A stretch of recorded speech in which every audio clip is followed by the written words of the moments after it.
Hello, welcome to Working Dragon Mystic, where we discuss real metaphysical and occult knowledge so that you can manifest real and tangible results in your life. This week, we're going to be discussing the Fae. More specifically, how you can work with the Fae in your own home when you can't get out in nature. So stay tuned.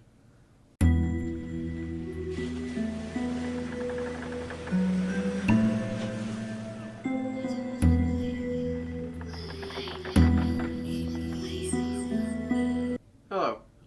I've been getting a lot of questions about how to work with Fae. I can't get out in nature. I live in the city. I'm in an urban environment.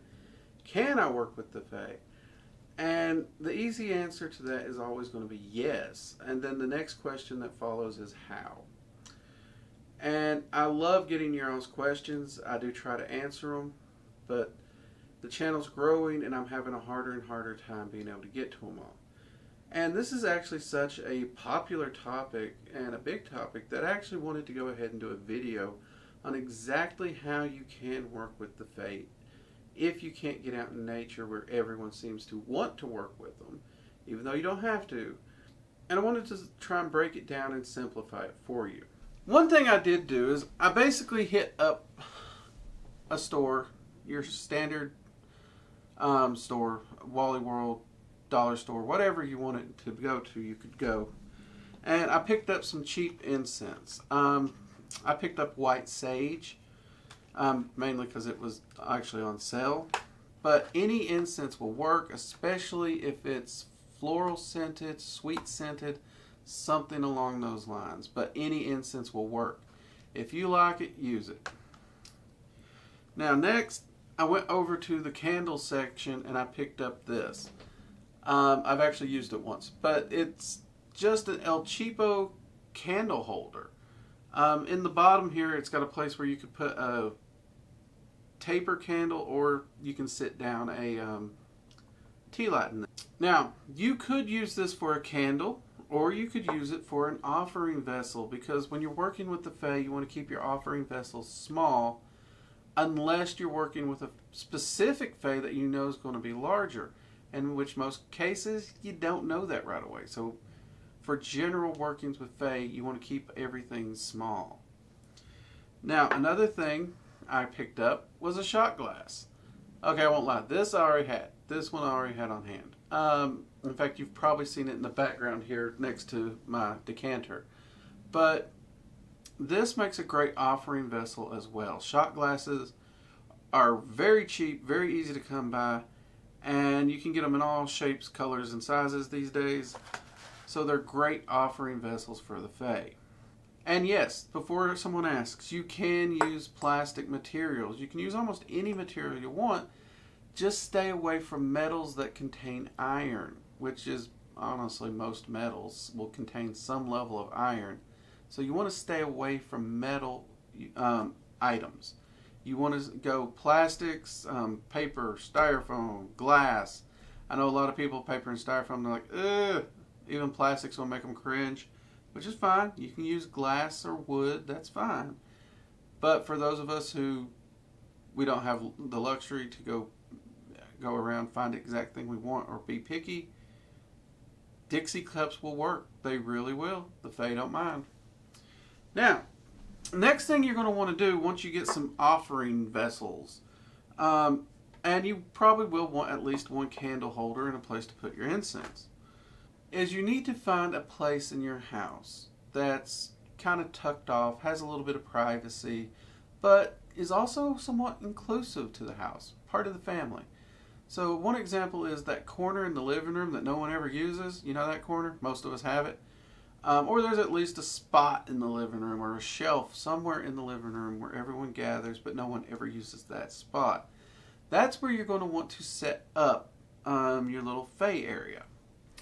Because all you're going to want to do is give them offerings and even talk to them.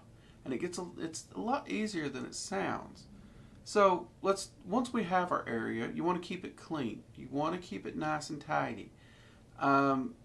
If you're not taking care of it, then they view it as you don't care for them, and that can get offensive. So you do want to keep their area tidied up and cleaned if you're going to work with the Fae. Now, Next, you want to figure out how often you want to be giving them gifts or offerings, and this can be sporadic, this can be random. Though I do tend to find if you make a habit of it and build a pattern, it helps you out more than them because you don't forget them for months on end. And if you forget them for months on end, you may start hearing less and less from the Fae in your house, and they may even get grumpy. Let's be honest. Friends get grumpy when you don't call. So, when it comes time to make that offering, all you need to do is put one or two things onto the altar. It can be milk. Though I've always been told the Fae aren't big on milk. They prefer cream because milk is kind of the leftovers. So you should use cream or heavy cream. So I've never used milk personally, so I can't say one way or the other there. You can use honey. Any baked goods is wonderful to use. So if you actually do bake or cook a lot, the food you actually made for your family, you could put a little bit of that in your little offering vessel and leave that to them. So, they're partaking in the exact same food your family is as well. They love all alcohols, wine, beer, you name it, they love them. So you can always pour a little shot of that for them. With that, if you choose to, and if you're capable of it, depending on where your area is at, you could light a small candle also for them. And of course, light a bit of incense just so you have something smelling good. Now, one thing that a lot of people do that I actually agree is a great idea. If you're going to use a small candle anyway, and you know the flame's not going to be too high, like if you're using a covered shelf, you don't want to use a candle. It can burn underneath the top of it. You gotta be careful with candles. But let's say you have a nice open shelf with no top on it that you're using. Your candle could actually function as your smell good stuff. So you could buy, a fruit scented candle. I think they have birthday cake candles, those kinds of things. Those would do the same thing, and then you don't even need the incense. So all you really need is the offering, though. That's all you really need is just the offering, and to give them their own space. You want to designate a space as their own. Now you can put little pieces of tiny furniture on there. You can put little, roll something up so they have something to sit on, cushy. Some people do that. It's not necessary, but you can do that if you wish.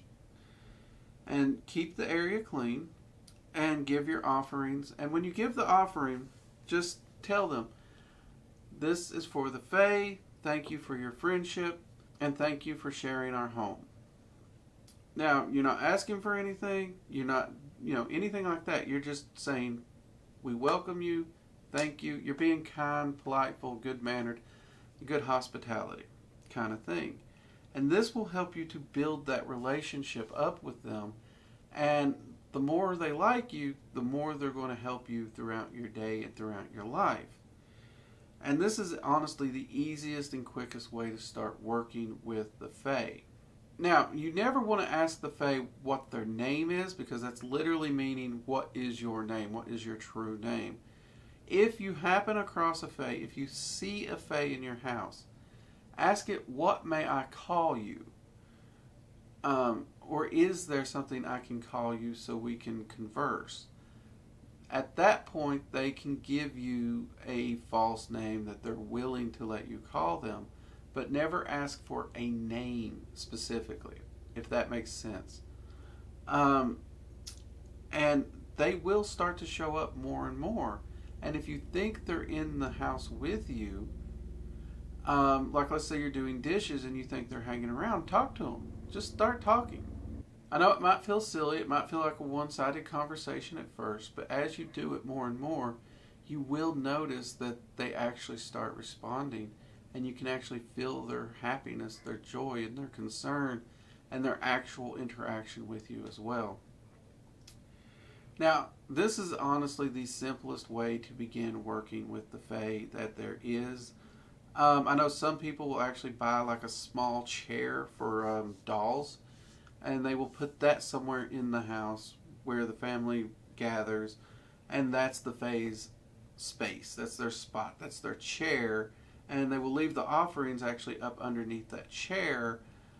So, both the little working space, the chair, and everything's all self-contained in that one area, which is a really great way to do it. You can even put the offerings on the chair if you want. And the ideal is that, they'll pick the drink up before they sit down, or when they're sitting there, they can just reach under and grab it, or the food or whatever you put there. You can also leave shiny objects for them. So the big takeaway here is to find that place in your home where they can have some privacy, but can also be included in with the family and the people of the home. You take care of that space, you maintain it because you're showing you actually care for the Fae. So you're maintaining that space, you're not being neglecting to them. And you give them gifts, or what some people might call an offering, but it's more of just a gift and a kindness of some bit of food or drink at regular intervals here and there. And those can even be the very thing that you're having for dinner that night. Just take a little bit, set it aside, set it over to where their area is, and thank them for being part of your family, part of your life. And that's really it. It really is that easy to work with them. Now, do make sure you check out our video on rules with working with the Fae, so you know kind of the do's and don'ts of the Fae world that you need to follow. I'll make sure that video is linked here. Anyways, I hope you've enjoyed this video on a nice, quick, easy way to start working with the Fae right away in the comfort of your own home. If you haven't already, be sure to hit the subscribe button and smash that like button. It really helps the channel out a lot. And also, drop a comment below. Tell us some of the things you've done to work with the Fae in your home, or just say hi. It's always great to hear from y'all, and it's a great way to support the channel. I also want to thank my Patreon members for supporting the work we do. You really make it possible for me to keep these videos coming and to be able to get this information out to the seekers. I thank you very much. Anyways, I hope you all have a wonderful day. I'm Drake. This has been Working Dragon Mystic, and I'll see you next time. Bye-bye.